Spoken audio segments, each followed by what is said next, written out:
Hello student, देखिए चर्चा जो हो रही थी fundamental units, fundamental physical quantity और फंडामेंटल यूनिट्स के बारे में चर्चा हो रही है। अब इसी को आगे नेक्स्ट चर्चा करते हैं। आता है डेरिवेटिव यूनिट्स और derivative physical quantity and derivative units. Derivative physical quantity मतलब मीन्स क्या हो जाएगा? डेरिवेटिव फिजिकल क्वांटिटी मतलब physical quantity which create fundamental quantity. Fundamental physical quantity is called derivative quantity. यानी डेरिवेटिव फिजिकल क्वांटिटी मीन्स क्या होता है कि जो फंडामेंटल क्वांटिटी से क्रिएट होता है, बनता है, उसे क्या कहते हैं? डेरिवेटिव फिजिकल क्वांटिटी कहते हैं। उनके यूनिट को क्या कहते हैं? डेरिवेटिव फिजिकल यूनिट्स कहते हैं। जैसे फॉर एग्जाम्पल हम एरिया की बात करें, एरिया कैसे मिलता है? एरिया कैसे फाइंड होता है? लेंथ इनटू ब्रेथ को एरिया, लेंथ इनटू ब्रेथ को क्या कहते हैं? एरिया कहते हैं। तो लेंथ, देखिए अगर एरिया की यूनिट निकालेंगे तो लेंथ यूनिट क्या हो जाएगी? मीटर, और ब्रेथ की यूनिट भी क्या हो जाएगी? मीटर। ये सब डिस्टेंस से रिलेटेड है, तो मीटर और मीटर क्या हो जाएगा? मीटर। एरिया होगा। इसी तरह से वॉल्यूम होता है length into breadth into height. तो लेंथ की यूनिट मीटर, ब्रेथ की यूनिट मीटर और हाइट की यूनिट भी मीटर, तो क्या हो जाएगा? मीटर। एक बात ध्यान रखेंगे, इसमें जो ये लेंथ है, ब्रेथ भी उसी से डिस्टेंस से रिलेटेड है और एच भी डिस्टेंस से रिलेटेड है, तो सबकी सेम यूनिट लिखी जाएगी। ऐसा नहीं कि एक को मीटर लिख दिया, दूसरे को सेंटीमीटर, तब गलत हो जाएगा। Same unit.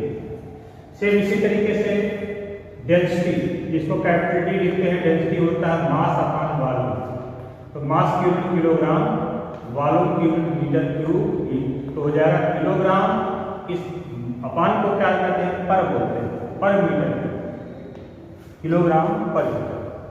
सेम इसी तरीके से स्पीड की बात करते हैं, तो स्पीड आपका होता है डिस्टेंस अपॉन टाइम। स्पीड होता है डिस्टेंस अपॉन टाइम। स्पीड माने मीटर, डिस्टेंस की यूनिट मीटर, टाइम की यूनिट सेकंड, क्या हो जाएगा? Metre per second. ऐसे बहुत से डेरिवेटिव यूनिट हैं। उस 7 जो आपको मैंने बताया फंडामेंटल, उसके अदर जितने भी यूनिट्स होंगे सब क्या कहलाएंगे? Derivative unit. Derivative physical quantity और उनके यूनिट को क्या कहेंगे? Derivative unit. जैसे जैसे आगे आएगा हम आपको बताते भी चलेंगे। अब देखिए इसमें एक होमोजीनियस लॉ कहलाता है, homogeneous law of physical quantity, यानी समांगता का नियम। देखिए homogeneous law of physical quantity means होता है कि same physical quantity add and subtract, same physical units R add and subtract. यानी एक ही फिजिकल क्वांटिटी को क्या कर सकते हैं? हम ऐड करते हैं या सब्ट्रैक्ट कर सकते हैं। जैसे मान लीजिए आपसे कहा जाए कि आपके पास 5 किलोग्राम का कोई ऑब्जेक्ट है, इसमें से 3 मीटर अगर सब्ट्रैक्ट कर दिया जाए तो क्या है? तो आप ये जानते हो कि सब्ट्रैक्ट ही नहीं होगा, ये अलग अलग चीज़ है। ये लेंथ से, मास से रिलेटेड है, ये लेंथ से रिलेटेड है, तो ये सब्ट्रैक्ट ही नहीं होगा। ये किसके साथ सब्ट्रैक्ट होगा? किलोग्राम के साथ सब्ट्रैक्ट ऐड होता है, मीटर के साथ ऐड होता है, सेंटीमीटर के साथ ऐड होता है, डिग्री सेल्सियस के साथ ऐड या सब्ट्रैक्ट होता है।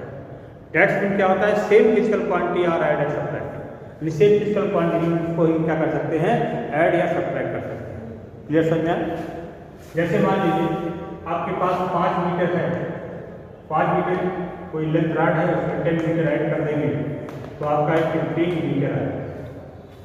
यानी आपने मीटर में मीटर ऐड किया तो आंसर भी आपका क्या आ गया? मीटर। ये होमोजीनियस लॉ।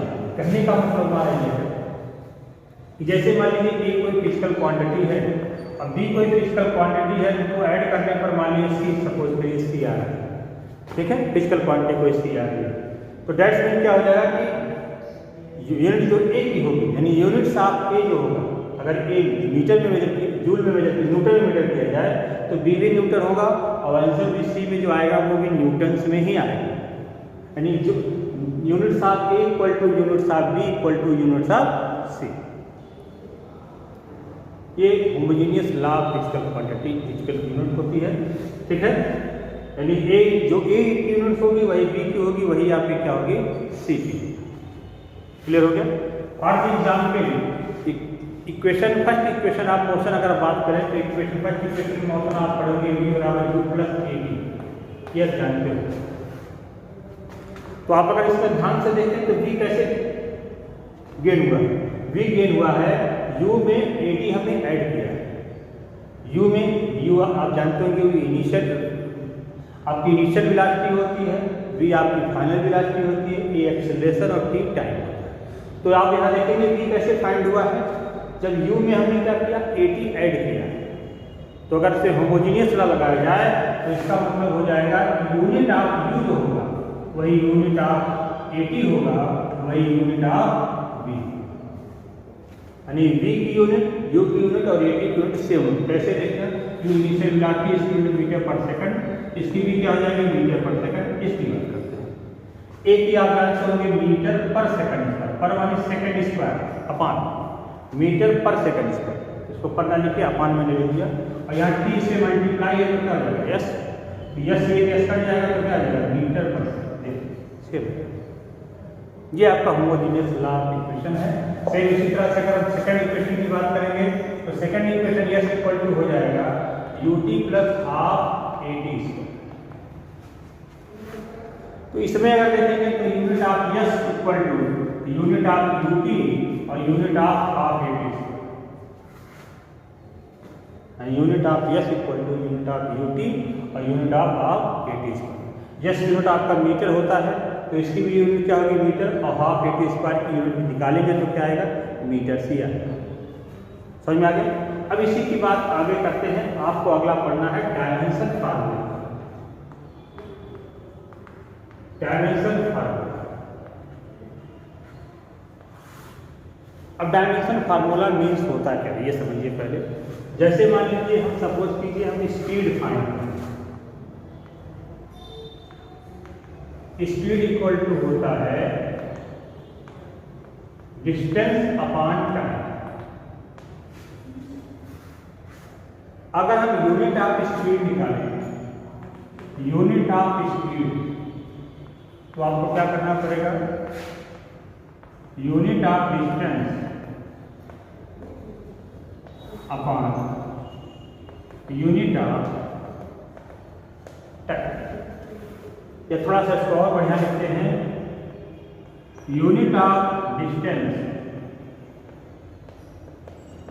पर हमने एक पावर कर दिया और इस पर भी एक पावर होगा, इसको ऊपर कर दिया इंटू यूनिट ऑफ टाइम पर कितना पावर जाएगा माइनस। ध्यान समझिएगा थोड़ा सा अलग है, यानी कहने मतलब कि अगर आपको यूनिट स्पीड की यूनिट फाइंड करनी हो तो डिस्टेंस की यूनिट पर 1 पावर लगाना होगा और टाइम की यूनिट पर कितना पावर लगाना पड़ेगा -1। अब देखिए डिस्टेंस की यूनिट कुछ भी लिखी जा सकती है अगर किसी विशेष सिस्टम का नाम ना लिखा जाए।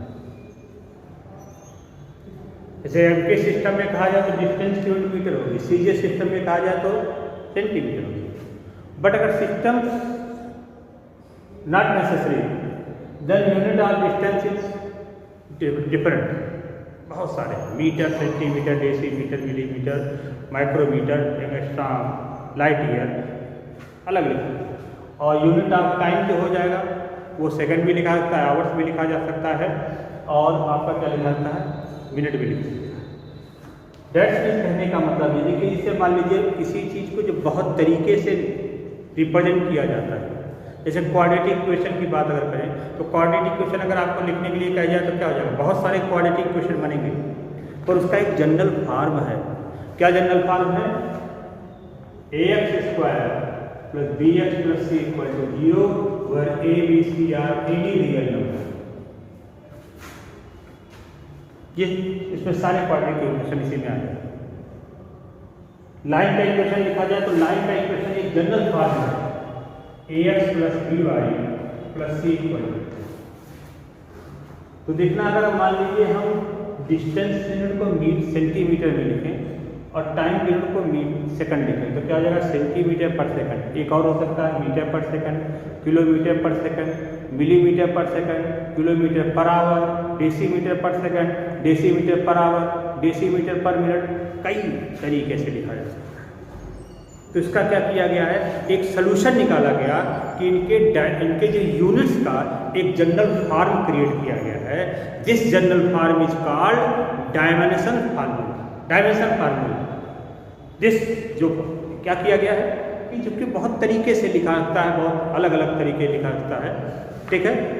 जैसे किसी भी गैस का जो नाम होता है, केमिस्ट्री पढ़े होंगे, केमिस्ट्री में बताया होगा, किसी गैस का जो नाम होता है प्लेस और प्रॉपर्टी के अनुसार डिफरेंट होता है।